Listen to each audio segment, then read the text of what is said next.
이사야 2장 2절에서 4절까지 말씀을 다 같이 봉독하겠습니다.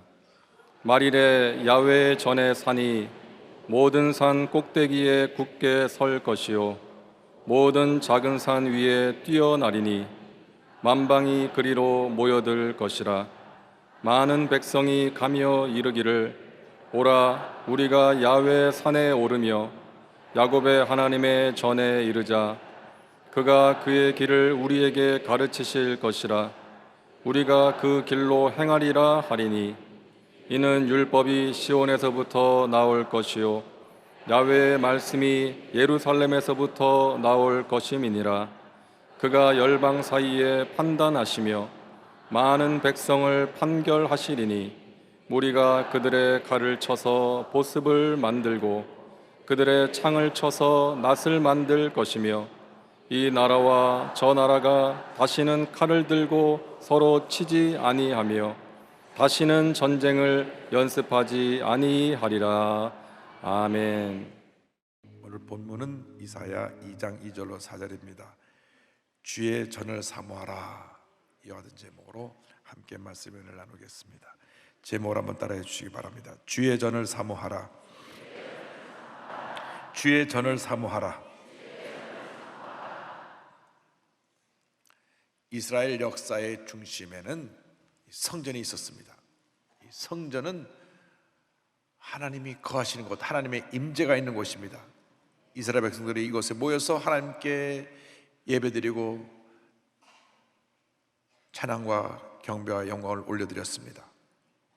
그런데 출애굽해서 광야 시대로부터 다윗 시대까지는 성막이 세워져서 이곳에서 하나님께 제사가 드려졌고, 솔로몬 왕 때는 성전이 지어져서 그 이후로 이 성전이 예배의 중심이 되었습니다.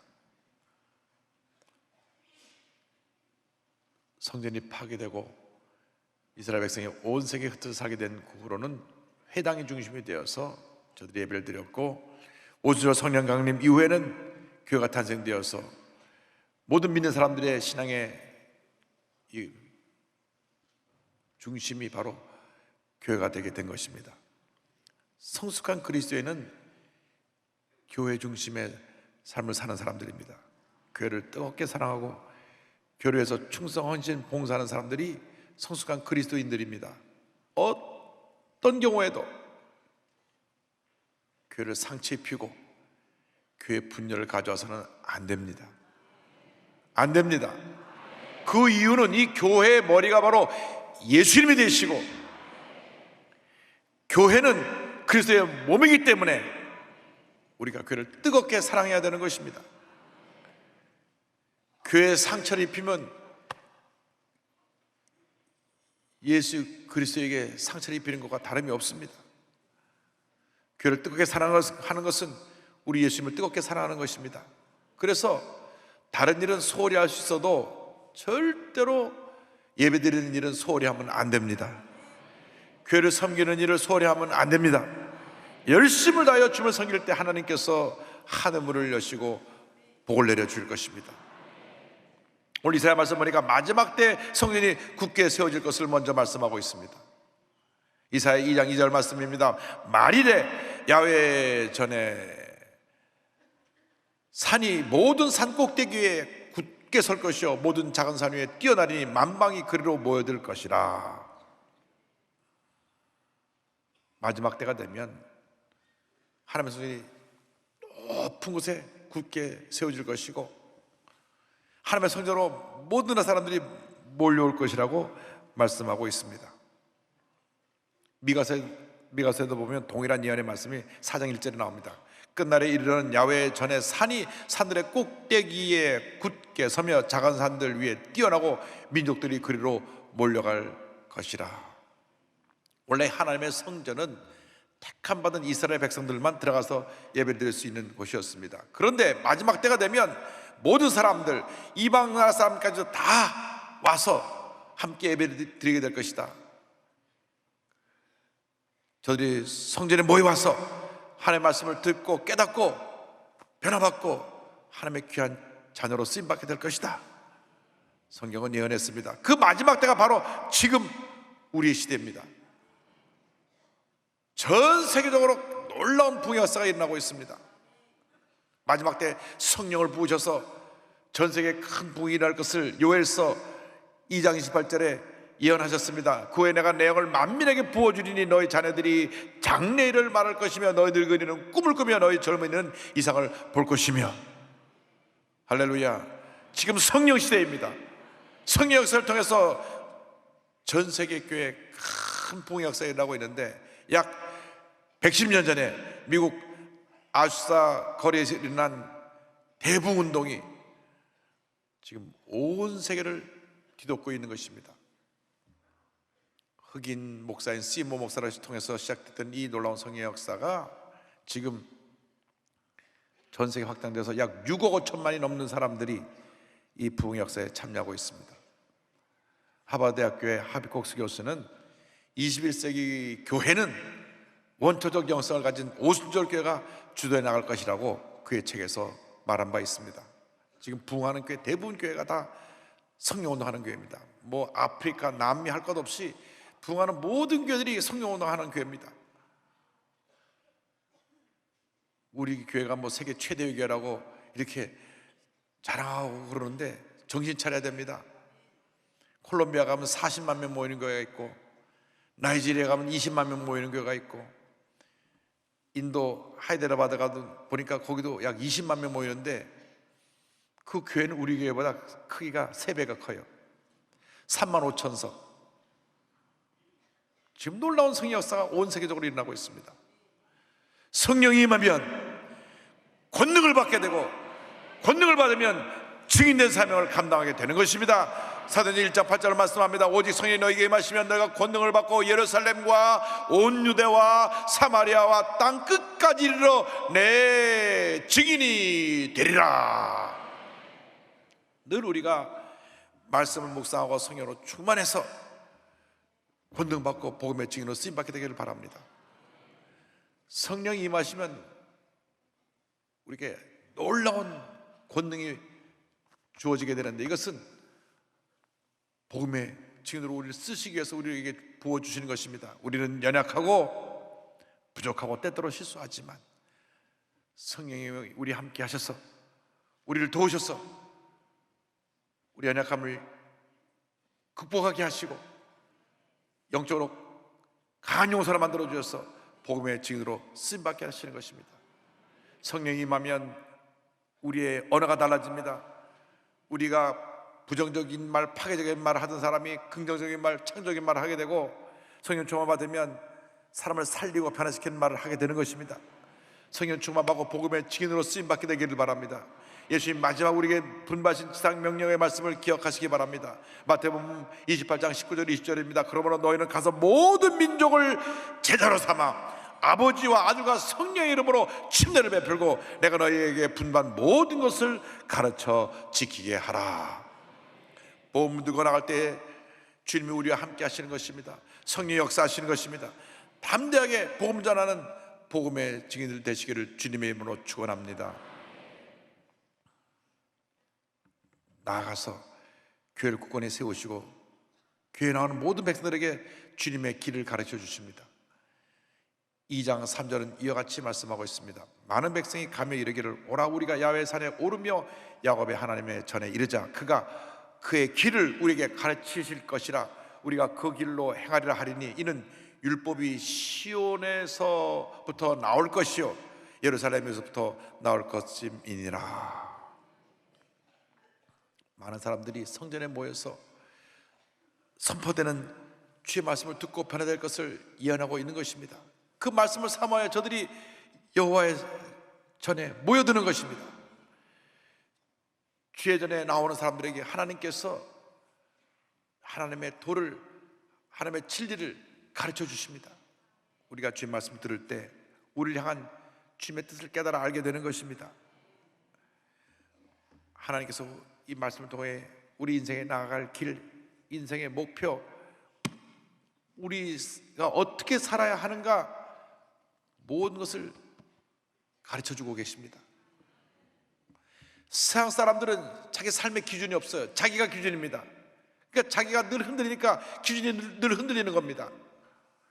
자기가 기쁠 때 세상을 다 얻은 것 같고 자기가 상처받고 실망하면 차라리 죽었으면 좋겠다 하는 그러한 절망에 빠지는 것이 우리 인간의 연약한 모습입니다. 그래서 많은 사람들이 갈 길을 알지 못하고 방황하고 있는 것입니다. 인생의 길을 이 말씀 안에서 발견해야 되는 것입니다. 이 말씀 속에 분명한 인생의 길을 우리에게 보여주고 있습니다. 옛날에는 자동차를 타면은 지도를 옆에 놨습니다. 길을 잃어버리면 차를 세워놓고 지도를 찾아갖고 가는 길을 찾아서 갔습니다. 근데 요즘에는 모든 차에 내비게이션이 달려 있어가지고 또 핸드폰에도 내비게이션이 있어가지고 목적지를 설정해 놓기만 하면 이리 가라 저리 가라 이렇게 다 안내해 줍니다. 그 인생의 길의 내비게이션이 바로 하나님의 말씀인 것입니다. 내비게이션이 목적지를 바로 인도해 주듯이 하나님의 말씀이 우리에게 인생에 나갈 길을 분명히 제시해 주고 계신 것입니다. 그래서 우리 인생의 길을 구체적으로 분명히 보여주기 위해 육신을 입고 이 땅에 오신 분이 바로 예수님이십니다. 예수님이 우리의 길이 되시고 진리가 되시고 생명이 되시는 것입니다. 요한복음 14장 6절에 주님 친히 말씀하셨습니다. 예수께서 이르시되 내가 곧 길이요 진리요 생명이니 나로 말미암지 않고는 아버지께로 올 자가 없느니라. 우리가 이 성경을 통해서 길과 진리와 생명 되신 예수님을 만날 수 있게 되는 것입니다.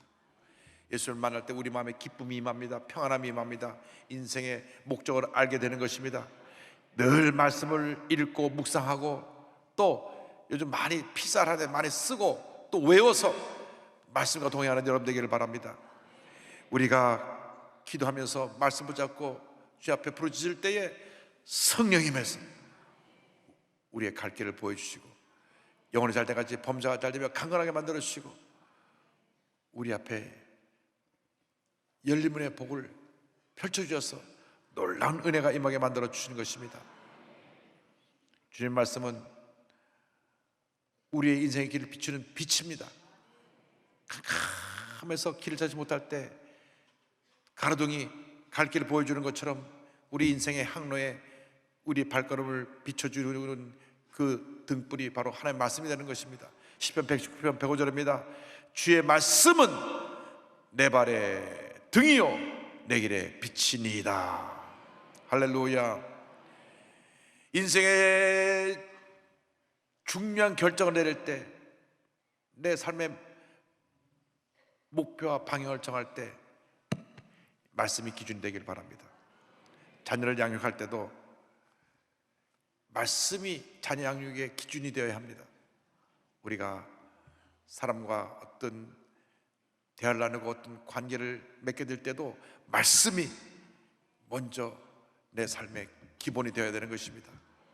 내가 일을 할 때도 직장을 구할 때도 공부할 때도 인생의 중요한 크고 작은 결정을 내릴 때도 이 말씀이 모든 결정의 지침서가 되어야 합니다. 주님, 제가 직장을 구하는데 이 직장이 주님 뜻 가운데 주님이 기뻐하시는 직장이 되어 내가 그 직장을 선택할 수 있게 하여 주옵소서. 말씀을 읽고 기도한 가운데 직장을 선택해야 됩니다. 결혼할 때도 마찬가지고 사업할 때도 마찬가지고 내가 내 전공을 택할 때도 마찬가지고 말씀을 통해 내게 주신 주님의 뜻을 깨달아 알고 난 후에 결정을 해야 되는 것입니다. 하나님의 말씀이 우리 모든 인생의 대소를 결정해주는 지침이 되는 것입니다. 매일같이 말씀과 동행하는 여러분 되시기를 주님으로 축원합니다. 말씀을 취하로 묵상하고 말씀을 지켜감으로 하나님의 큰 복을 받는 여러분 모두가 되기를 바랍니다. 그래서 시편 1편 1절로 2절에 복 있는 사람에 대해서 말씀합니다. 복 있는 사람은 악인들의 꾀를 따르지 아니하며 죄인들의 길에 서지 아니하며 오만한 자들의 자리에 앉지 아니하고 오직 그의 율법을 즐거워하여 야율법을 즐거워하여 그의 율법을 주하로 묵상하는도다. 주님의 말씀을 즐거워하여 그 말씀을 주하로 묵상하는 자가 복되다고 성경은 말씀합니다. 2019년 한 해를 말씀으로 잘 마무리하게 되기를 바랍니다. 또 말씀을 읽음으로 말씀해 주시는 주님의 음성을 듣고 2020년을 준비하시기 바랍니다. 주님, 내게 말씀을 주셔서 그 말씀 듣고 2020년 한 해 동안 승리하게 하여 주시옵소서. 날마다 말씀 묵상하고 말씀을 통해 주님의 음성을 듣는 여러분 되기를 바랍니다. 세상의 음성은 우리에게 염려를 가져다 줍니다. 세상의 음성 자꾸 내 마음속에 염려, 근심, 걱정, 불안을 갖다 줘서 날 흔듭니다. 절대로 세상의 음성에 귀를 기울이지 말고 하나님의 음성에 귀를 기울이고 그 말씀을 묵상하고 말씀을 지켜 행하는 여러분 되기를 바랍니다. 새해에는 성경 필사에도 좀 도전해 보시고, 기본적으로 성경 1독씩은 다 할 테니까 내년은 한 2독씩 읽는 것을 도전해 보시고, 말씀을 읽고 묵상하고 말씀을 또 외워서 말씀과 동의하여 놀라운 하나님의 은혜를 체험한 여러분 되기를 바랍니다. 저도 말씀을 열심히 읽는데 올해 4번 목표를 세웠는데 지금 3번밖에 못 읽어가지고 큰일 났습니다. 근데 마침 저한테 누가 책을 보내줬는데 일주일에 신약성경 일독하기 하나, 그 책이 왔어요. 그 책도 읽으면 신약성경을 7권으로 나눠가지고 부분 일주일로 나눠서 읽게 돼 있는데 이번 한 주간 이제 신약성경을 다 독파하려고 합니다. 여러분, 말씀을 읽을 때 새 힘이 넘쳐나게 되는 것입니다. 말씀을 읽을 때 주님의 음성을 듣게 되는 것입니다. 말씀을 읽을 때 평안함이 다가오는 것입니다. 말씀을 읽을 때 마음의 치료와 용서와 회복이 다가오는 것입니다. 말씀을 읽을 때 주의 뜻을 깨달아 알게 되고 내 인생의 목적을 분명히 깨달아 알게 되는 것입니다. 말씀을 읽을 때 이 말씀이 나를 살리고 변화시키고 나를 영적으로 큰 영적인 거인이 되게 나를 변화시켜주고, 말씀이 나를 변화시킬 뿐 아니라 우리 가정을 변화시키고 자녀를 변화시키고 우리 일생을 변화시킨다는 사실을 잊지 않게 되기를 바랍니다.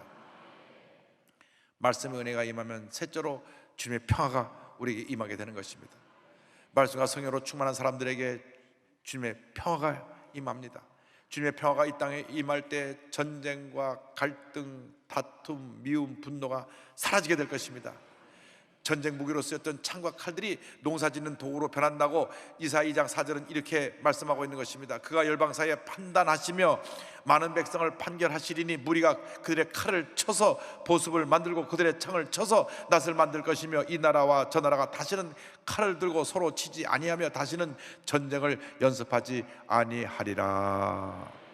마지막 때에 평화의 왕이 임하시면 그때는 모든 전쟁이 사라지고 진정한 평화가 임할 것을 예언하고 있는 것입니다. 그런데 문제는 우리에게 달려 있습니다. 우리가 죄의 눈과 마음을 갖고 살아간다면 절대로 어느 곳에서도 참된 평화를 발견할 수가 없습니다.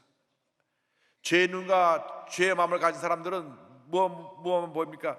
미움과 시기와 질투와 분노와 절망의 모습만 발견하게 되는 것입니다.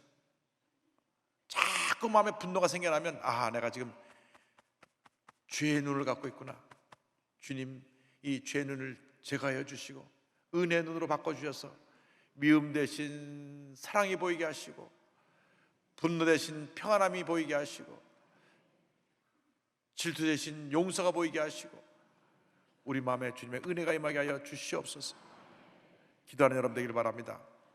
문제는 다른 사람이 문제가 아닌 것입니다. 내가 문제인 것입니다.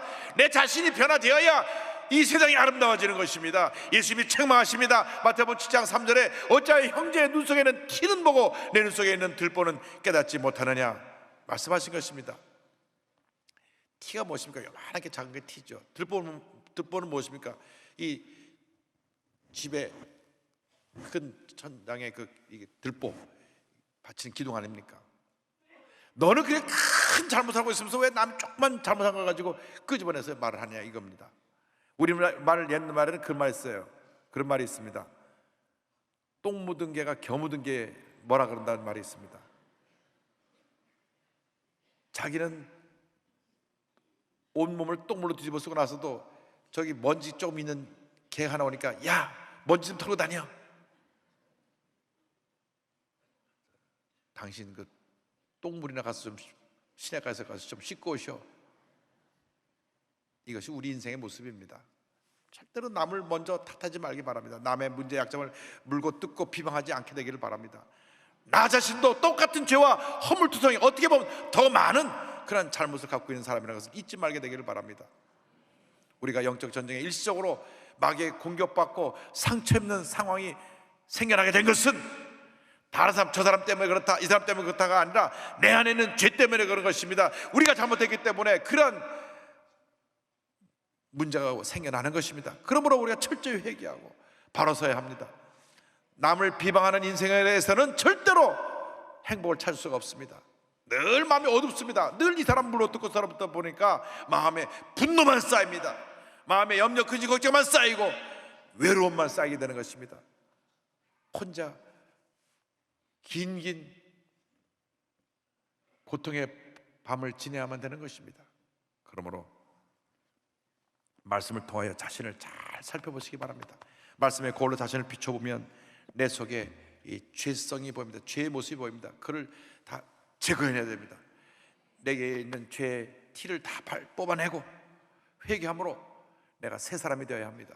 그러면 그때부터 내가 보는 눈이 은혜의 눈으로 바뀌어서 똑같은 것을 보아도 분열, 다툼, 미움, 분노가 아니라 화해, 용서, 평화를 볼 수 있게 되고 평화를 만들어낼 수 있게 되는 것입니다. 죄악 세상이 아닌 은혜로운 하나님의 나라를 우리가 발견할 수 있게 되는 것입니다. 이 세상이 아무리 죄의 짙은 어둠으로 우리를 뒤덮고 있어도 우리 안에 예수의 마음을 품고 있으면 사랑의 빛이, 진리의 빛이 뿜어져 나오게 되는 것입니다. 주여 내 마음에 참된 평화를 허락하여 주어서 이 평화를 가지고 온 세상을 변화시키는 주님의 일꾼들이 다 되게 하여 주옵소서. 내 마음에 이 평화가 임하게 하여 주옵소서. 이 평화가 임하게 하여 주옵소서. 이 평화가 임하게 하여 주옵소서. 요한복음 14장 27절을 말씀합니다. 평화를 너에게 끼치노니 곧 나의 평화를 너에게 주노라. 내가 너에게 주는 것은 세상에 주는 것과 같지 아니하니라. 너희는 마음에 근심하지도 말고 두려워하지도 말라. 할렐루야. 예수님이 평화의 왕으로 이 땅에 오셨습니다.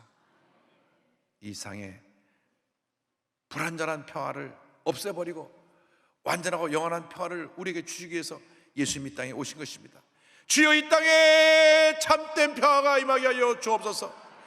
주님이신 평화가 이 땅에 충만하여 더 이상 갈등과 대립, 미움, 다툼, 이 같은 분쟁의 모습이 없게 하여 주옵소서. 그것이 바로 우리에게 주신 사명인 것입니다. 주님의 평화는 원수가 내 앞에서 무릎 꿇고 굴복하는 것이 아니라 그들마저 변화되어서 원수와 함께 손에 손잡고 주님 앞에 서서 주님을 찬양하고 영광을 돌리는 것입니다.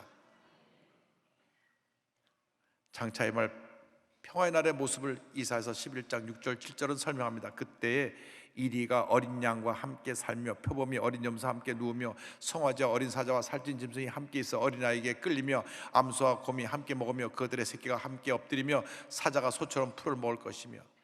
이 말은 모든 그 사나운 모습, 독한 모습이 다 사라져버리고 참된 평화가 임한다는 것입니다.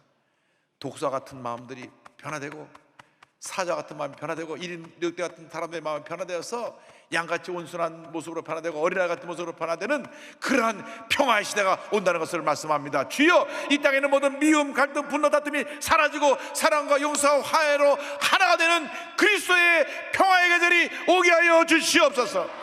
이 평화가 우리 마음 가운데 임하게 하여 주옵소서. 이 대한민국에 임하게 하여 주옵소서. 이를 위하여 우리가 기도하고 성령으로 충만하여 하나 되게 하여 주옵소서. 평화 평화로다 하늘 위에서 내려오네 그 사랑의 물결이 영원토록 내 영혼을 덮으소서. 할렐루야. 넬슨 만델라 대통령은 참 평화의 사도로 참 큰 업적을 남기고 세상을 떠났습니다. 남아프리카 최초의 흑인 대통령으로 당선된 분인데 1918년 남아프리카의 은베조라고 하는 조그만 시골 마을에서 태어났습니다. 그가 태어날 당시 남아프리카는 아직 영국의 식민지였습니다. 1961년 독립하긴 했지만 그 후에도 백인들이 흑인들을 다스렸습니다. 백인이 10%인데 90% 흑인들을 차별하면서 무자비하게 탄압하면서 통치했습니다. 만델라는 그 인종차별에 맞서서 하나님 앞에 우리 모두가 다 평등하게 창조되었는데 어디 이럴 수 있느냐, 그래서 이 정원대에 가담했다가 1963년 반역죄로 기소되어서 종신형을 받습니다. 그리고 감옥에 들어가서 몇 년 동안 살았냐? 27년. 45세에 들어가서 72세에 나왔어요. 그러니까 그 가장 활동해야 될 황금기 40대, 50대, 60대를 보내고 72세가 돼서 감옥에서 나왔는데, 감옥에서 나와서도 계속해서 인종차별에 맞서 정언동을 하다가 그 공로가 인정돼서 1993년에 노벨 평화상을 받습니다. 그리고 나서 그 다음에 남아공 역사상 처음으로 인종차별 없이 모든 사람이 나와서 투표를 해가지고 최초로 남아프리카 공화에서 흑인 대통령으로 당선되었습니다. 그러고 나니까 사람들이 야, 27년 동안 얼마나 그가 감옥에서 핍박을 당하고 어려움 당했으니까 이제 백인들은 다 죽었다, 다 죽었어, 끝났다, 끝났어. 백인들이 벌벌 떨었습니다. 보복 정치를 할 것이라고 생각했기 때문입니다. 그런데 이분이 위대한 것은 대통령으로 취임한 다음 진실과 화해위원회라고 하는 기구를 만들었습니다. 과거사 문제를 처리할 때 원칙을 세웠습니다. 용서는 하지만 잊지는 않는다. Forgive without forgetting. 용서는 하지만 잊지 말자, 그것입니다. 그래서 청문회에서 자기의 죄를 고백하고 참여하는 백인들을 다 용서해 줬어요. 처벌하지 않고 감옥에 집어넣지 않았습니다. 위대한 대통령입니다. 그리고 백인 정권의 마지막 대통령 클레르크를 부통령으로 임명하고 같이 나라를 다스렸어요. 그리고 백인들에 대한 복수로 들끓는 흑인들을 본인이 다독거렸습니다. 내가 27년 동안 감옥살이 했지만 그래도 저들을 용서해야 된다. 그래서 저들을 하나로 묶어가지고 위대한 남아프리카 공화국을 만들어 놓았습니다. 여러분, 이게 쉽지가 않습니다. 그의 이와 같은 노력으로 350년 동안 지속됐던 백인 정권이 보복이 아닌 용서와 화해로 막을 내린 것입니다. 우리나라에 좀 이런 지도자들이 나와야지.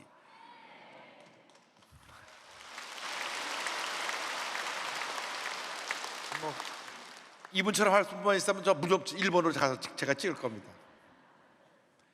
2013년 12월 5일 날, 그간 12월 5일이니까 5일 며칠 지났죠. 95세 나이로 세상을 떠났지만 그는 평화의 아이콘으로, 평화의 상징으로 기억되고 있습니다. 그가 재판정에서 마지막으로 했던 진술이 오늘날까지도 많은 사람들에게 기억되고 감동을 줍니다. 나는 평생 아프리카 사람들의 투쟁에 헌신했습니다. 백인 지배에 맞서 싸웠고 흑인 지배에 맞서 싸웠습니다. 모든 사람이 조화롭게 동등한 기회를 누리며 함께 사는 민주적이고 자유로운 사회라는 이상을 품었습니다. 나는 그러한 이상을 위해 살고 그러한 이상을 실현하고 싶습니다. 필요하다면 그것을 위해 죽을 준비도 되어 있습니다. 할렐루야. 이러한 이상을 위해 그는 평생을 헌신했고, 이를 위해서 그가 평생 동안 사용했던 무기는 단 하나, 평화였습니다. 그는 늘 외쳤습니다. 가장 위대한 무기는 평화입니다. 가장 위대한 무기는 평화입니다. 오늘날 이렇게 사회가 다툼과 분열로 몸살을 앓고 상처 입고 있는데 분열의 끝은 패망입니다.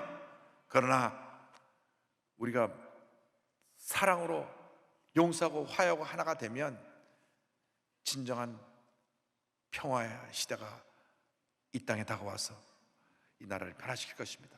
주여, 이 땅에 참된 평화가 임하게 하여 주어서 용서와 화해와 화합의 길로 가게 하여 주시고 우리 모두가 한마음 되어 위대한 대한민국을 건설해나가는 우리 모두가 되게 하여 주시옵소서. 먼저 우리 교회가 이 일에 앞장서야 될 것입니다.